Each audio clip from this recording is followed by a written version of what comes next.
guys, this is Ashley with Jackson Innovates checking in with you all.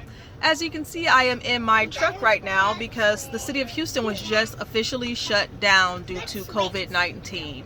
So my husband is at the grocery store with his mask and his gloves, and the kids and I are in the truck kind of waiting it out while they watch a little movie. Okay, so I wanted to talk to you guys about what we're going to do during this shutdown. Obviously, our business is going to be affected. A lot of our business is meeting people, networking, really getting our name out there so that we can JV, have partnerships, working with our tenants, our borrowers, all of that. So we're going to see a big loss. We already know this, and I think I told you guys this in the last video. We do something called a cash flow projection, so we can project out different scenarios of our cash flow out to like about 3 months, and it's pretty accurate. And so we've already projected our cash flow with the scenario that we won't make any money during this time. That's if none of our renters paid anything, none of our borrowers. When I say borrowers, I mean like the people who we finance mortgages for when we do the wraparound financing.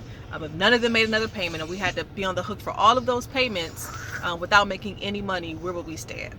It's not going to be in the best financial place, but thank God we have been doing the work to get ourselves in a position where it won't totally crush us. We have 3 months, enough to live comfortably for 3 months, as comfortable as you can being self-quarantined. I'm going to get right into it because our videos always go way too long and I want to keep this one 10 minutes or less. This video is about what you should work on in your business while you're self-quarantined. Well, in Houston you won't be self-quarantined. In Houston you have to be quarantined. So I'm going to try to keep the kiddos quiet. Number one, money mastery. Work on your money mastery. I think so many times when people get into real estate, they think that real estate is the business. And then when you get into like wholesaling and owner finance and things like that, you think your business is marketing. And both of those things are important, but the main thing is knowing how to master your money. One thing that has really worked for us, and I'm sure a lot of people use this, is QuickBooks. It's very simple because it automatically links your bank accounts, and so you really don't have to do a whole lot other than saying yes or no, if something was a business purchase. Other than that, you'll be able to run reports immediately. That was life-changing for us to see the difference between our revenue and our profits. Last year we were like, oh, we're millionaires now. Yeah, our revenue might have been, and maybe some of our assets, but our profit was not.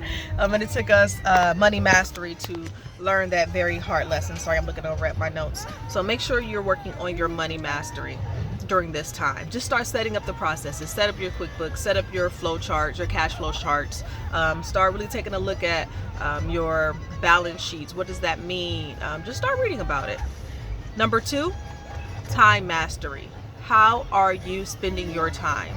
Whether you're doing this full time or you're doing it in addition to having a traditional 9-to-5, and really if you're home quarantine like most of us in Houston, then there is no 9-to-5 right now, so you have plenty of time to work on your time mastery. The very first thing you should do when you're working on time mastery is keep a timeline, a diary of how you spend your day. And that was very difficult for me at first because sometimes you get busy and you forget to go back to the journal. So you might just have to set an alarm for yourself, like to go off every 15 minutes to remind yourself to jot down what it is that you're doing, what you're working on. And you can get as specific as you want. 8 o'clock a.m. I woke up and brushed my teeth. By 8:15 I checked emails. 8:22 I went and had breakfast. 9:15 I checked on our QuickBooks reports. I don't know, but whatever you're doing for maybe 15-minute increments throughout the day, just write it down. And you want to do that for at least 3 or 4 days, because what you're looking for is patterns and ways that you can manipulate or change or move things around in your daily schedule and your time to make the most of it. You want to be a master of how you spend your time. My husband always says we all get 24 hours in a day. It's just how you spend your 24. So take a look at how you're spending your 24 hours. The third thing that I suggest you work on, that we're also going to work on, is constant contact. During this time, it's very easy for people to forget about you if your name isn't out there, if you're not networking right now, which you probably can't. So you want to make sure you stay on the forefront of everyone's mind who you do any business with, be it they're your buyers, your sellers, people you worked with in the past, realtors, lenders that you have relationships with, whatever. So right now we are categorizing our constant contact emails, and then we're going to have those campaigns roll out themselves, and then we're going to make sure that each different pocket of people are getting different emails. For instance, our sellers, it's always going to be, we're so sorry, we're here for you during COVID-19.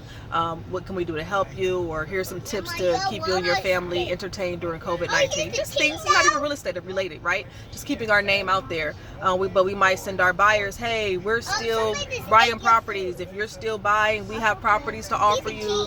Reach out to us, you know, blah, blah, blah, blah, blah. If it's for a group of other investors, then we're sending them videos like this or other tips that we're using to make ourselves better. Use this as an opportunity instead of a setback. So we're working on our constant contact campaigns. Number 4, this is something that just do it in small increments, but you want to start writing down the processes, procedures, and flow charts of your business. Okay, so like wholesale, right? Okay, then what is your wholesale process like from start to finish? Just write it down. Step 1, step 2, step 3. Who should you contact during this time? Which title company should you contact? Who's your contact there? You want to write it so that anybody can pick it up and follow it and be able to do it just as well as you can. You might want to do a flow chart of your monthly payments, right? Like all of the outgoing cash flow that you have going each month. Who does it go to? On what day do you pay it? Who do you pay? How do you pay?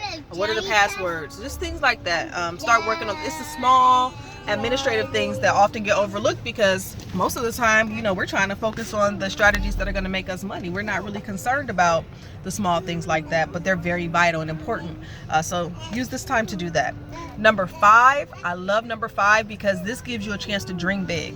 And if you guys watch me and my husband's videos, you know the only reason we have any success that we have right now is because we had the audacity to dream big. So number 5 is you want to write down the roles and responsibilities for all of your employees. Don't have employees?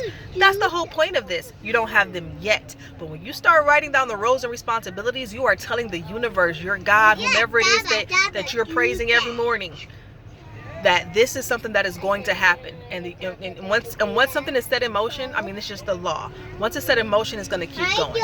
So, excuse me, Liam. Drew. Sorry. So you want to start letting the universe know that I'm going to have a big business. I'm going to have a huge company, and I'm going to need to fill some roles and responsibilities. And really, you will thank yourself for this later, because if you're watching this video and you're doing the homework, like I know you probably are, you will be big, and you need to get ready for that. That's one thing Britt and I didn't do. We prayed for big, but we didn't really prepare for big. And once we got pretty big, we weren't ready. And now we're going backwards doing some of this stuff that we should have already had done. So my advice to you, start thinking about it. So like roles, acquisitions manager. What does that look like? What do they do? What is their day-to-day? Your disposition manager, your secretary. What do you want your assistant to do? And be specific. Hey, my assistant makes sure that I have coffee every morning by 5 a.m. They make sure that they return all of the emails, non-essential emails that I have forwarded to them.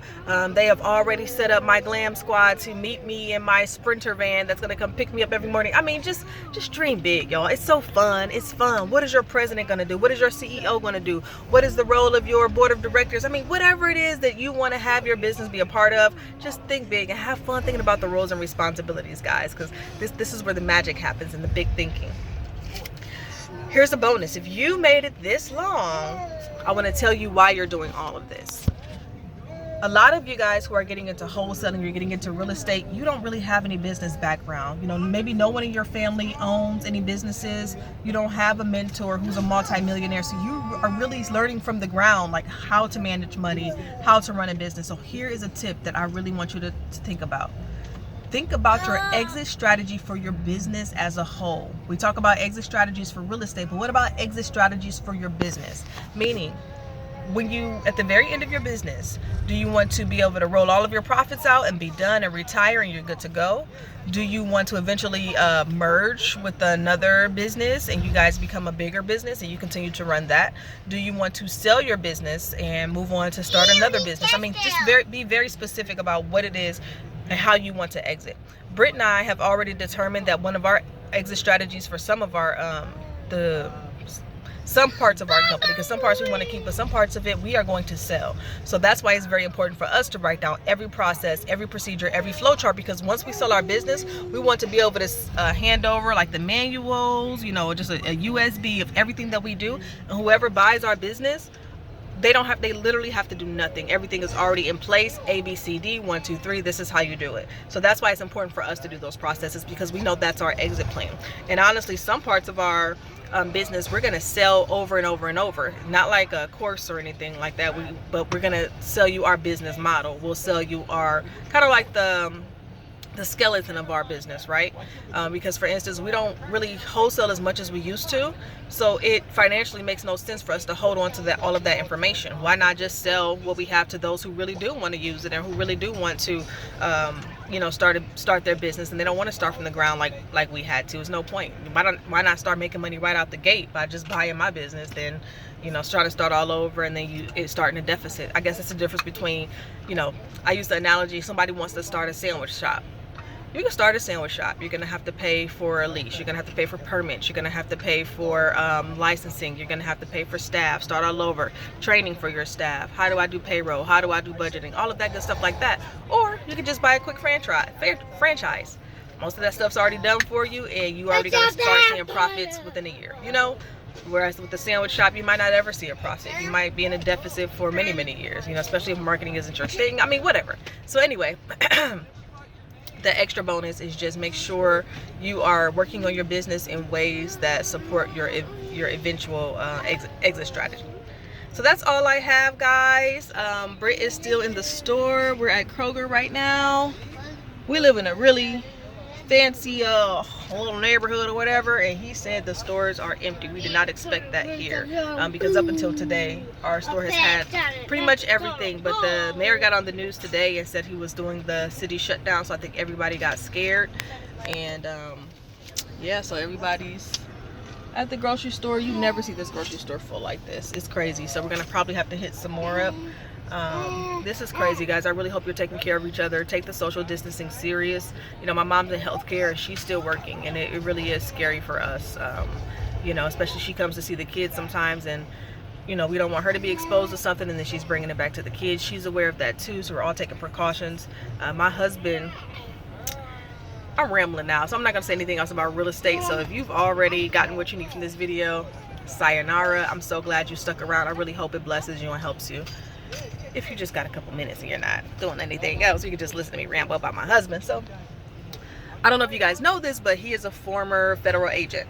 I'm not even sure if I'm allowed to say what his title was. Somebody's gonna get into that, but he's a former federal agent, so he is always ready for everything. So I feel like he is like in his moment to shine with this coronavirus, right? We've always had like a surplus of certain supplies.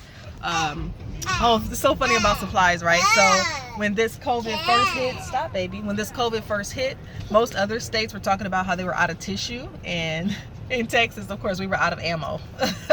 All Texas went and stocked up on ammo and new firearms. I thought that was hilarious. But anyway, my husband is in his moment right now, so he's like in the store. He has on his gloves, he has on his mask. Wait 1 second, baby. He has on his mask. He is ready to go. He's been doing home intruder drills just in case things get desperate and people want to start doing break-ins to get what they need. It's I mean, I appreciate it, of course, but it's like, come on, dude, you might be going a little bit too far, but whatever. Anyway, I wish you guys the best of luck in your business. I really hope that you all have what you need to sustain. More than anything, we need to take on an abundant mindset and get over the scarcity. However we can help each other during this time, we are happy to help you. If you need advice, if you need to know what we're doing, how we're handling things, I mean, please reach out, leave a comment. We are happy to help. We all need to survive this. Now, after this is over, the competition's back on. But until then, we got your back. Talk to you soon. Take care of each other.